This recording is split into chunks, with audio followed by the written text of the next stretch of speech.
Assalamualaikum warahmatullahi wabarakatuh. Salam sejahtera, Om Swastiastu, salam kebajikan. Ketemu lagi dengan aku, Bang Roni. Oke, gini Wak. Jadi di kesempatan kali ini, di vlog kali ini aku akan mencoba share pengalaman mengenai dunia per-YouTubean.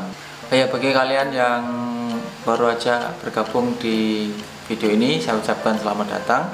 Bagi yang belum subscribe, silahkan subscribe kalau kalian berkenan. Oke, jadi di kesempatan vlog kali ini Wak, aku mau bercerita tentang gimana awal mulanya aku kok bisa kenal YouTube, atau gimana mulanya aku mulai, istilahnya gimana ya, berkarir ya. Ya bisa dibilang begitu, berkarir. Ya intinya adalah aku akan bikin video awal mulanya aku mulai bergabung dengan YouTube ya. Oke, jadi langsung aja ya, tak ceritain gimana daripada banyak cincong dan lain-lain. Jadi awal mula aku bergabung di YouTube itu tanggal 6 April 2017 ya. Artinya 3 tahun yang lalu. Itu awalnya aku sebenarnya aku udah punya channel, aku udah ya pokoknya aku udah punya channel dan aku udah punya beberapa video di YouTube itu. Dan aku nggak ngerti sama sekali ternyata YouTube itu bisa menghasilkan uang seperti itu. Nah kemudian aku ketemulah sama salah satu teman kantorku yang kebetulan dia udah main YouTube duluan. Namanya adalah Mas Hafid ya, Hafid. Jadi Hafid tuh dulu pernah bilang, temanku ini pernah bilang, "Loh Bang, videomu nggak kamu monetize gitu." Terus aku bertanya dengan kepolosanku yang benar-benar aku nggak tahu, "Loh, emang bisa videonya diuangin, gimana caranya?" Terus akhirnya dia ngasih tahu aku untuk daftar ke Google AdSense ya. Jadi setelah ngobrol macam-macam, aku kan penasaran apa sih Google AdSense itu. Akhirnya aku mulai browsing, mulai nyari-nyari di YouTube gimana sih caranya untuk memonetisasi videoku. Singkat belajar dari YouTube, akhirnya aku mulai daftar ke YouTube dan lain-lain.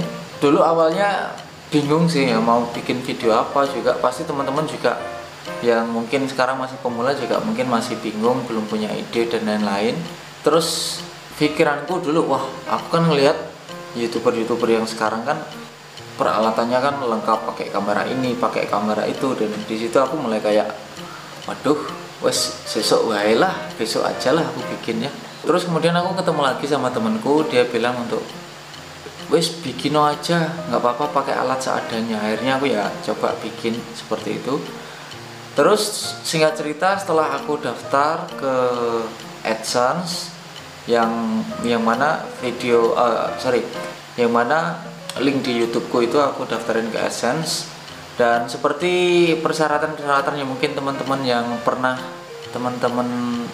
semua lakukan, yaitu kita harus mencapai 1000 subscriber dulu dan juga 4000 jam penayangan, yang mana itu dulu rasanya susahnya minta ampun. Dulu dalam sebulan itu channelku cuma yang subscribe cuma 25 orang. Terus video-videoku yang nonton paling cuma 14, 15, 17 orang. Akhirnya suatu ketika aku bikin video tentang dunia penerbangan juga. Mungkin teman-teman bisa lihat kayak ini nih, yang di sini ini thumbnailnya. Aku bikin video itu dan itu view-nya lumayan banyak. Menurutku pada waktu itu memang sangat banyak. Aku baru upload sekitar 1 hari yang nonton udah 3.500 orang. Wah, di situ banyak banget. Dan di situ subscriberku mulai naik dari 25 ke 26 sampai ke 30. Itu rasanya walaupun subscriber kita cuma naik 1 ataupun cuma nambah 2-3 orang, tuh rasanya di hati tuh waduh seneng banget gitu loh. Kok ternyata ada juga yang mau subscribe ke channelku, padahal isinya ya cuma kayak gitu-gitu aja. Setelah itu jalan, aku April sampai berapa bulan itu subscriberku cuma sampai 350 orang. Itu aku jalan hampir 5 bulan kalau nggak salah, 5 atau 6 bulan itu subscriberku cuma 300. Terus aku kayak ngerasa waduh kok males ya, aduh kok capek ya, ternyata susah juga gitu loh ngumpulin subscriber, terus ngumpulin juga jam tayang. Nah di sini akhirnya suatu ketika pada waktu itu juga ada berita viral ya, salah satu tenaga kerja Indonesia yang ada di Korea, yaitu Mas Bajindul ya. Waktu itu aku belum subscribe channelnya Mas Bajindul. Yang aku tahu awalnya itu emang di berita kan, di berita ada salah satu tenaga kerja Indonesia yang di Korea itu lagi viral naik roller coaster, ngobrol sama orang Korea dengan medok, dengan maksudnya dengan bahasa Korea dengan aksen dan medoknya orang Jawa itu nggak hilang. Nah dari situ aku mulai kayak seneng banget gitu lihat videonya Mas Bajindul ya. Nah suatu ketika Mas Bajindul ini mau cuti ya kan, mau pulang ke Indonesia kalau nggak salah bulan apa ya, Maret atau April ya Mas, pokoknya itulah. Itu aku coba hubungi Mas Bajindul, aku coba komentar di vlognya Mas Bajindul, terus kemudian Mas Bajindul kasih love, kemudian terus ngasih komentar, maksudnya balas komentarku itu rasanya udah seneng banget. Terus aku coba DM di Instagram, Mas, aku waktu itu aku bilang, Mas, aku fansmu gitu, aku pengen ketemu, nanti di bandara aku jemput ya, sampean maksudnya sampean nyampe jam berapa, nyampe tanggal berapa gitu. Akhirnya singkat cerita DM di Instagram ya, DM di Instagram seperti itu. Nah setelah itu aku ketemu Mas Bajindul, waktu itu dia turun dari pesawat, langsung aku jemput di depan pintu pesawat itu. Langsung Mas Bajindul pada waktu itu langsung lagi video call Mbak Ismi kalau nggak salah, lagi video call Mbak Ismi. Dan kesan pertama yang aku lihat dari Mas Bajindul itu adalah orangnya tuh asik banget, asik, ramai dengan pakaian waktu itu kalau nggak salah pakai jas merah, rambutnya masih panjang, terus tiba-tiba nyapa, halo guys, seperti itu. Jadi di situ aku kayak langsung ketika dia bilang halo guys nyapa gitu, kayak waduh orang ini enak banget. Singkat cerita di situ aku kemudian collab sama Mas Bajindul, yaitu bikin video ngevlog sama Mas Bajindul. Di situ kita ngobrol-ngobrol dan alhamdulillah aku sempat bikin video juga ngevlog sama Mas Bajindul. Aku ngevlog di vlogku sendiri dan kemudian Mas Bajindul ngevlog dan aku masuk di vlognya Mas Bajindul. Nah mulai dari situlah namaku pelan-pelan keangkat dari 300 subscriber. Dari 300 subscriber pada waktu itu aku masih inget banget, 350-an subscriber jam 8 malam setelah aku collab sama Mas Bajindul itu, jam 12 malam aku ngelilir, yaitu aku bangun tidur gitu, iseng-iseng buka YouTubeku, ternyata subscriberku udah naik jadi 600 sekian. Banyak banget, aku kayak nggak percaya gitu loh. Waduh kok ini beneran tak gitu loh, aku collab sama Mas Bajindul segala macam. Terus kemudian disitulah mulai channelku naik ya, channelku naik. Jadi intinya berkat Mas Bajindul juga channelku itu mulai dikenal sama teman-teman semua, dan juga rata-rata kebanyakan subscriberku itu juga teman-teman BMI, yaitu teman-teman yang kerja di luar negeri. Kebanyakan subscriberku itu teman-teman seperti itu ya, alhamdulillah lah pokoknya. Jadi ya di sini juga aku mau ngucapin terima kasih, banyak terima kasih yang sebanyak-banyaknya buat Mas Bajindul ya kan.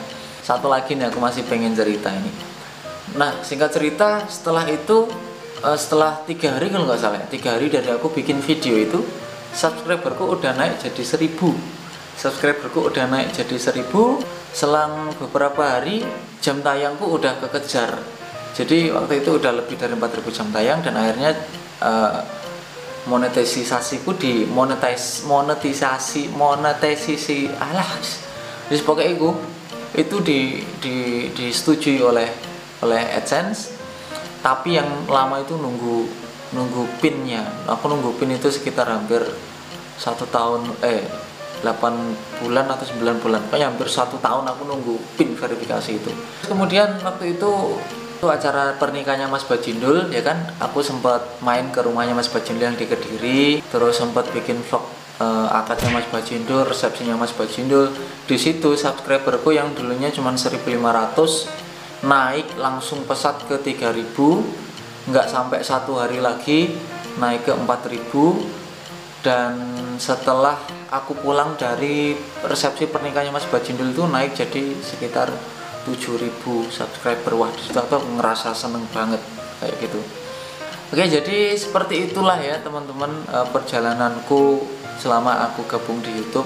Ya, semoga juga bisa memotivasi buat teman-teman semua yang mungkin baru aja bergabung di YouTube. Pokoknya pesanku jangan patah semangat ya. Terus semangat, terus berkarya. Yang penting satu, jangan pernah merugikan orang lain ya. Selama itu positif buat kamu dan gak merugikan orang lain, go ahead. Pokoknya wis gas banter kayak ngono kuwi ya. Intinya adalah aku mau ngucapin terima kasih juga buat Mas Bajindul yang udah ngebantu aku, yang udah ngebantu channelku naik sampai saat ini. Pokoknya terima kasih. Aku nggak bisa bales jasane sampean. Pokoknya biar Gusti Allah aja yang Mas yang bales ya Mas ya. Udah seperti itu aja. Jadi mungkin di vlog-vlog selanjutnya aku akan bikin ya tentang sharing dengan teman-teman semua tentang dunia per-YouTuban ya. Aku nggak akan menggurui, aku cuma akan sharing pengalamanku buat teman-teman semua yang mungkin ya mau juga berkecimpung di dunia YouTube. Tapi sekali lagi buat teman-teman semua jangan patah semangat ya. Oke, satu hal yang terpenting buat teman-teman adalah kalau teman-teman semua pengen berkarya di YouTube ya, berkarya aja, berkarya yang ikhlas. Jangan ngarepin hasilnya dulu ya. Hasil itu urusan belakang, yang penting kita berkarya dulu ya. Oke, terima kasih buat teman-teman semua yang udah nonton vlog Bang Roni kali ini. Semoga bisa bermanfaat ya.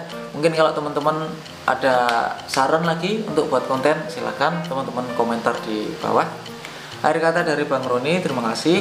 Tetap jaga kesehatan selalu. Oh ya, minal aizin wal faizin, mohon maaf lahir dan batin karena besok udah Lebaran Idul Fitri ya. Bang Roni sekeluarga mau mengucapkan minal aizin wal faizin, mohon maaf lahir dan batin. Mohon maaf kalau ada salah-salah kata, perbuatan dan ucapan yang tidak Bang Roni sengaja ya. Bang Roni cuma manusia biasa ya, mohon maaf kalau ada salahnya. Oke. Terima kasih sekali lagi Bang Roni ucapin. Akhir kata dari Bang Roni, assalamualaikum warahmatullahi wabarakatuh. Salam sejahtera, Om Swastiastu, salam kebajikan.